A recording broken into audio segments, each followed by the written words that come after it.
أحدث استطلاع أسبوعي لمجلس الذهب العالمي بيقول إن خبراء الصناعة في مجلس الذهب العالمي منقسمون بالتساوي حول آفاق يعني سعر الذهب على المدى القريب. زي ما أنت شايف كده، مجلس الذهب العالمي بجلالة قدره منقسم، الذهب طالع ولا نازل الفترة اللي جاية.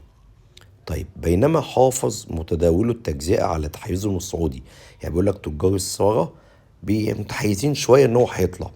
وقال الرئيس والمدير التنفيذي للعمليات إن الذهب صاعد بسبب التوترات المتصاعدة نتيجة لتصعيد الأعمال العدائية في الشرق الأوسط، ولأن تصحيح الذهب مبالغ فيه. التصريحات دي كانت قبل ما إيران تتضرب من أمريكا. بينما قال كبير استراتيجي السوق: أنا محايد بشأن الذهب للأسبوع القادم.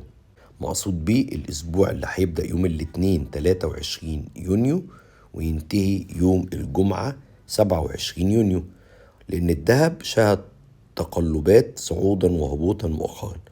محدش بيبقى عارف الدهب هيعمل ايه. واكبر مثال على ذلك الاسبوع اللي فات في عز التوترات وفي عز الرد ما بين ايران واسرائيل اليومي المتبادل، الا ان الدهب فتح عند 3,432 وقفل عند 3,368.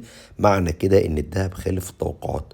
فاستأذنك لما تسأل حد الدهب صاعد ولا هابط ويقول لك رد على حسب الأحداث اللي جاية وحسب المستويات السعرية اللي هيخترقها صعودا أو يكسرها هبوطا، تصدق.